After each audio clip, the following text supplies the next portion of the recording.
Hello and welcome. I'm reading chapter 2 of Angelina the Serrano, so let's get started. Golden Hill. I was ready to live on my own. 10 graduate school applications sent out.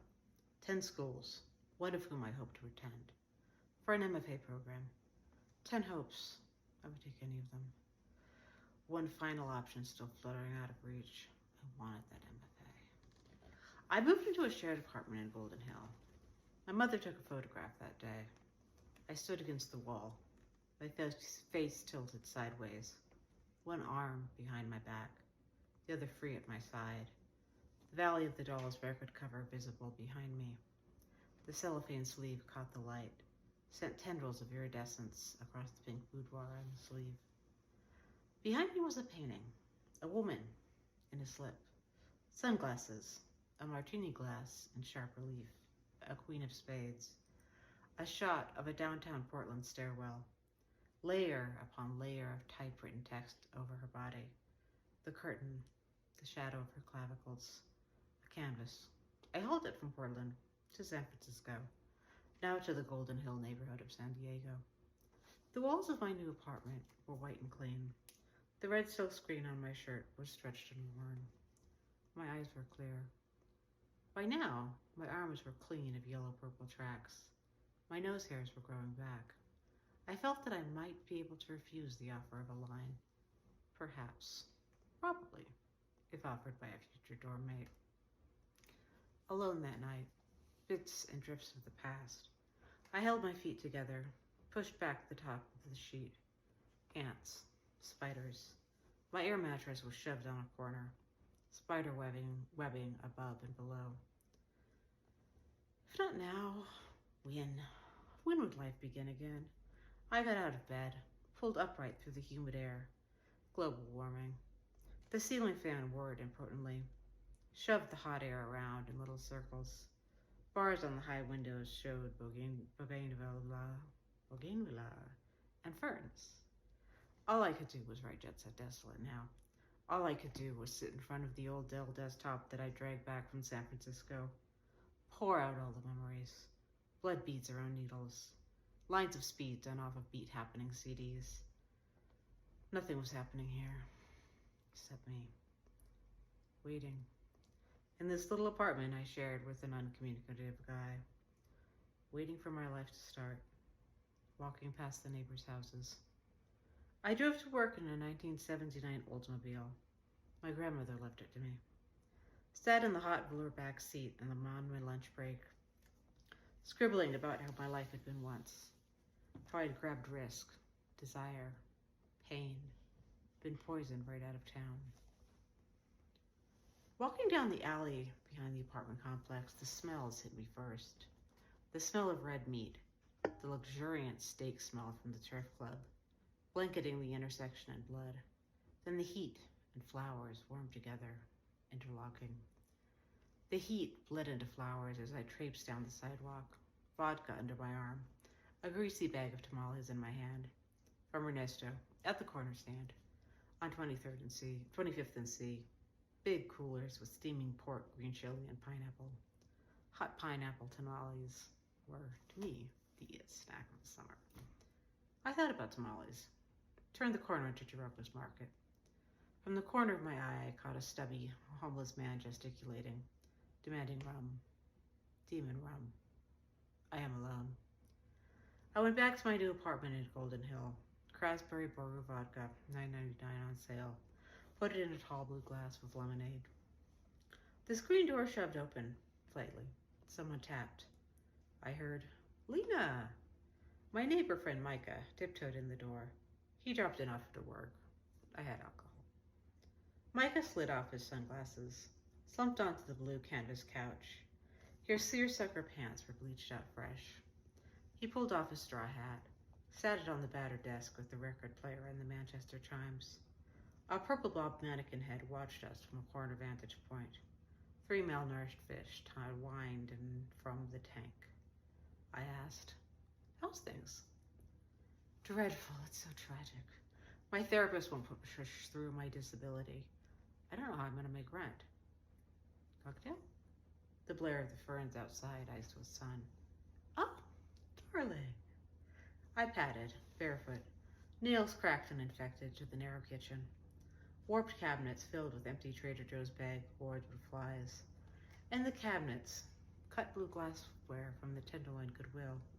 I selected 2 champagne flutes, pulled the cranberry vodka from the freezer, tossed it with lemonade, topped each with a strawberry. I ambled around the corner to where Micah sat with his arms upward. We felt fabulous, Micah and I, fabulous in our poverty, in our beauty and disease. Davida? Oh, doll, thank you. I needed a little drink, see? Oh, me too. It's been one of those slow days of hell. A little death, the heat. 110 in New York, don't get me started. Grandma won't leave her house. Reno's at 102 degrees. She has AC. She figures that's all she needs. She won't go grocery shopping. She's run out of a leave. I want to send her a care package with some popsicles and codeine. Bad back? Bad hips. At this, I got up, flicked on the ceiling fan. It spanned the living room with a wash of cool air. We sat on the blue IKEA couch with the slipcovers half off. The pillows scattered. Paintings from the former tenants on the walls. My Valley of the Dolls record cover. A black lace fan I picked up in Chinatown.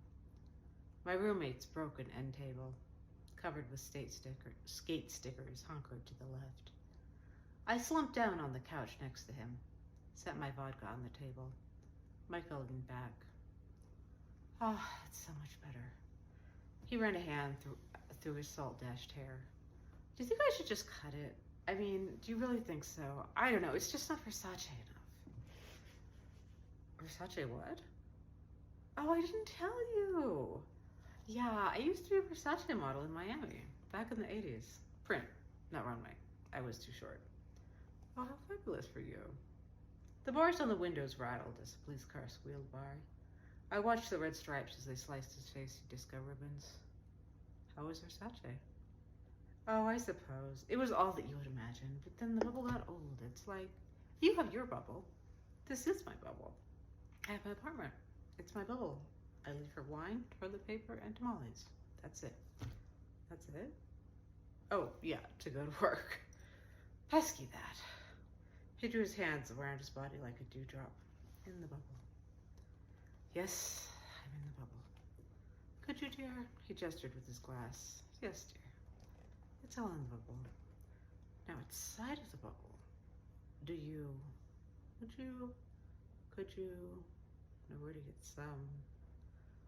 Dare I ask, you mean coca? Micah, you know I don't. I wish I did. The only dealer's numbers I have are in San Francisco or in San Diego. It's a teensy bit far to go. Of course not. Oh, we couldn't know. Oh. Shambling, drunk, I fell into a hibiscus bush outside my lime green building. Buildings lined A Street until the City College marked the beginning of downtown, until the I-5 marked the last exits to the Mexican border. I looked at myself slowly as Michael lifted my other arm. Alcohol ruined my life for 20 years, but oh, for that glorious summer of 2005, drinking was wonderful. Micah and I would escape into a dream world where we painted beauty down for filth. At the wrought iron table on my lanai, under the jasmine, a bottle a day we shared, sometimes 2, drinking glorious white wine in the late afternoon, fading warmth as we talked. Remade the world with us as kings and queens. I would be king, and you would be queen. David Bowie sings in Heroes. Whoa, Nellie, Micah said. He righted me. I picked a red hibiscus, placed it resolutely behind one ear. A video artist named Mike Kelly said, I make art to give other people my problems. The books I write are my way of giving my problems away to the world. Page after page. To be continued. Okay, this is part 2 of chapter 2 of Angelina at the Serrano. Hot days in the lanai, late nights in the stifling bedroom. We're in San Diego. A door opened inside my mind, late at night, as I slept. I passed through and up and out through the miasma of my dream, into the cold shock of my sheets, the white linen stained, rumpled over my naked shoulders, one arm out, one arm in, both eyes open, staring straight upwards. I heard a man clearing his throat, a mucosal gag by the kitchen, in the bathroom. I heard a man's voice, doors opening and closing as if my medicine cabinet was being ransacked. Forgotten beauty creams, Advil, and razors were all that were in there. I stared straight ahead at the plaster spanning my ceiling, the dark hollows of my bookshelf, the living specter of my computer, which I prayed would not arch to some electromagnetic fruition and come to life.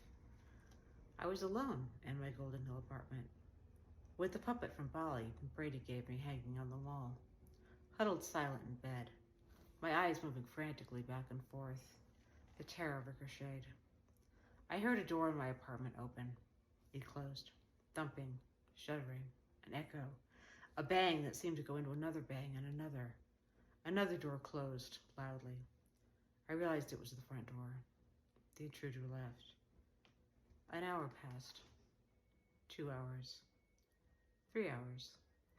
My pinhole eyes nailed to the ceiling slats. I froze in terror or half sleep.